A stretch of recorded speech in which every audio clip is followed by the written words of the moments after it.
So we can lock sensitive data on the touchscreen?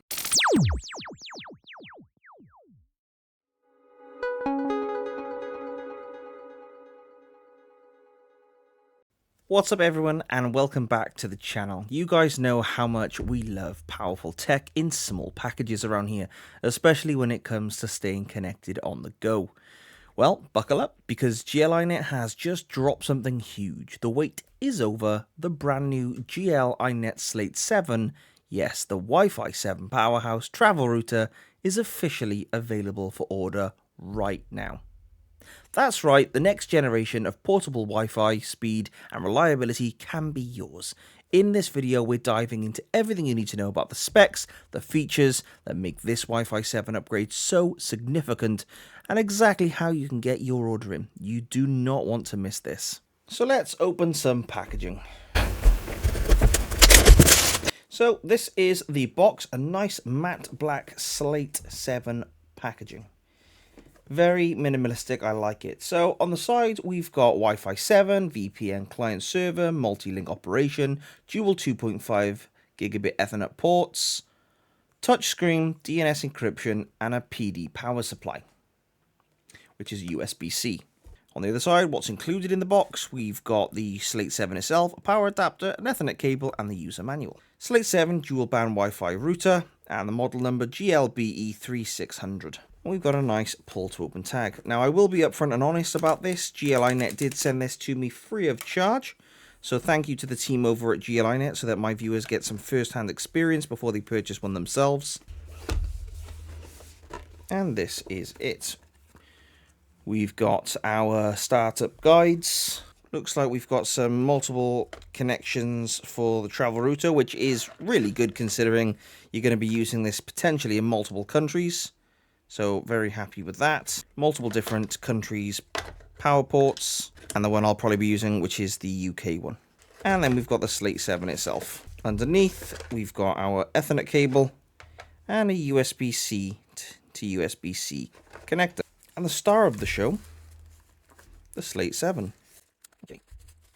I kind of like that. I know some people might not like that, but I kind of like that because that packaging is almost impossible to get off without ripping anything. So you know if you're getting a proper unit that hasn't been touched. I like it. And this is it. This is the Slate 7. There's our two Ethernet ports, our USB-C power, USB 3.0. We've got the antennae. There's our reset button. There's our functional switch button.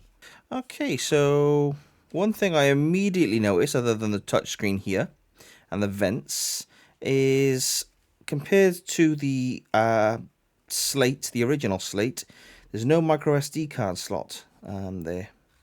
So that is an interesting one. In fact, I've got the original Slate here just for comparison. If we kind of compare these fronts here. So yeah, you can see the original Slate's got the three Ethernet ports. Mind you, they're only gigabit. The Slate 7 has two at 2.5. Both have USB 3.0 ports. Both have USB-C power type ports. This one obviously supports PD, so it's 5 volt, 9 volt, or 12 volt. There's the SD card slot from the original Slate. Got the vents underneath. You've got the all-important touch screen that a lot of people are interested in here on the Slate 7. Similar in design. I think the Slate's definitely heavier. Slate 7, mind you. Slate 7 is definitely heavier. Yeah, so not too bad there. Let's talk about some specifications. So the Slate 7 is rocking a Qualcomm quad-core processor at 1.1 GHz per core. It's also got DDR4 1GB RAM and onboard 512 MB of NAND storage. It has Wi-Fi 7 with multi-link operation, 2.4 GHz at 688 megabits per second, and 5 GHz at 2882 megabits per second. It comes with two 2.5 gigabit Ethernet LAN and or WAN, because you can change that in the settings, It also has PD Type-C charging and has OpenVPN speeds of up to 100 megabits per second and WireGuard up to 540 megabits per second, assuming you can reach those speeds, obviously. All that said, the multi-link operation has its own band as well, which technically combines the 2.4 and 5 gigahertz. Now that technically can punch through 3,600 megabits per second, but getting those speeds might vary for many people depending on your devices and the environment you're in. And it has that all-important interactive touchscreen with advanced router control functionality. Now, a lot of the first initial reactions that I've seen about this is that you can also have a QR code to display for your network and other network information.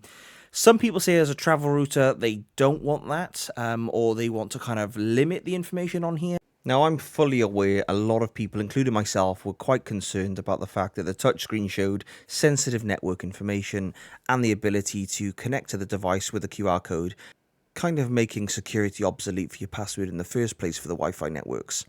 That said, I've reached out to GL-INET and they have come back to me confirming that in an upcoming firmware release, they are going to be putting password authentication on the touchscreen, just like a smartphone. So keep an eye out for that, and I'll leave the links in the description as well.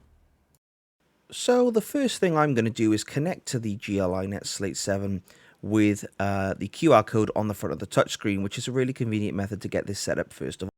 After that, I'm going to go to 192.168.8.1, the router's default page, create an administrator password, and then get into the system.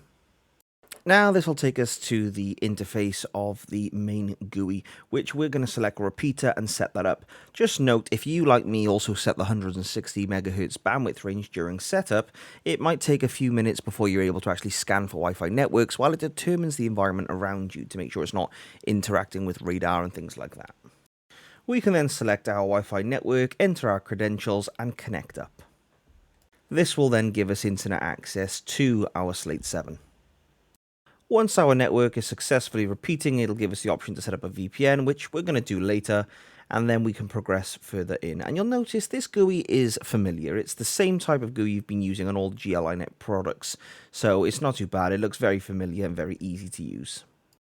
I'm not really going to go through all the individual menus with you, but feel free to pause and have a good look at it. It's kind of out of the scope of the video, but I will do upcoming videos that break down the menus and things like that.